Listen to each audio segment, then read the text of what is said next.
Let's bring in Trita Parsi. He's the Executive Vice President of the Quincy Institute for Responsible Statecraft. He joins us live from Reston in Virginia in the United States. Trita, always good to have you with us. So despite Israel assassinating Iran's top military and intelligence leaders, Iran continues to respond with missiles and drones, some of which, as we've seen with our breaking news story here, some of them are getting through Israel's air defense. What do you make of these latest Iranian strikes, Trita? Well, what appears to have happened is that the Iranians have degraded the Israeli air defense systems, and as a result, with a fewer number of missiles, they're actually getting more missiles through. There's plenty of videos on social media that shows a large number of these missiles getting through, and the insufficiency of many of these different air defense systems. And that goes from everything from the David Sling, the Iron Dome, the Arrows, even the American THAAD system.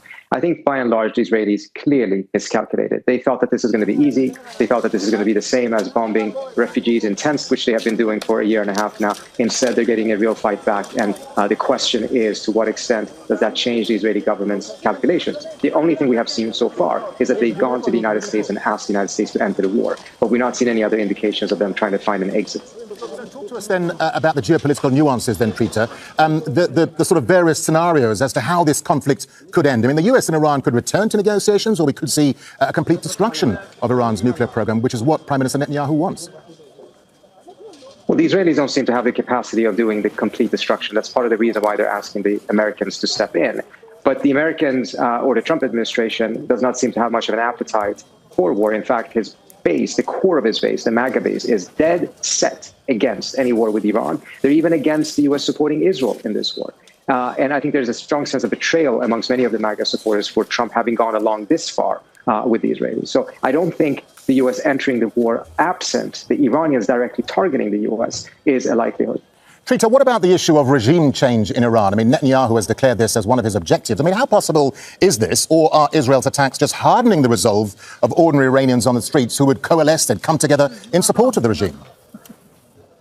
This is, at the end of the day, a very unpopular regime, and the population has very good reasons to find their own government very unpopular. But what we have seen in the last 48 hours is a remarkable rally around the flag phenomenon, not a rally around the government phenomenon, but much more of a rally around the flag phenomenon. And I think that is to a large extent because the Israelis have been targeting civilian neighborhoods, killing people in apartments in their sleep at night, clearly showing very little disregard for civilian deaths. In fact, Israeli media was reporting that they had set off 5 car bombs in Tehran today. That is the definition of terrorism. So when they're conducting themselves like this, they will push away even Iranians, which is a large number, that would very much like to see their government fall. But not like this, not by this type of a terror campaign conducted by a foreign country. So what about Iran's nuclear program then, Trita? I mean, given the confusing messages coming out of Washington, how is Iran likely then to deal with domestic enrichment going forward? Could we see an acceleration, perhaps, of Iran's nuclear program?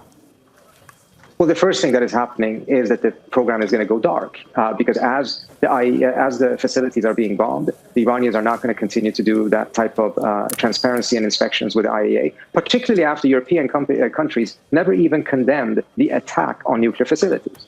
They haven't condemned anything Israel has done to begin with, but even when the Israelis are bombing nuclear facilities, which is a clear war crime, and they made a big fuss of that when the Russians were doing it in Ukraine, they said nothing about it. So under those circumstances, I'm not seeing the Iranians going back to any strong collaboration with IAEA, which means that the international community loses eyes and ears into what's happening in the program. But the other phenomenon that is happening is that this attack and the way the Iranians have suffered, I mean, we are talking about 300-400 civilians' deaths, has really dramatically increased the support for weaponization amongst the Iranian public and amongst the Iranian elite. In the past, there was no such support at all. It was very, very marginal. The support was for enrichment, for having the technology, not for building a bomb. Now the entire country's attitude has hardened. That actually makes it more difficult for the government to then negotiate and agree to a compromise with the United States, because now there's a much higher political cost for them to do so.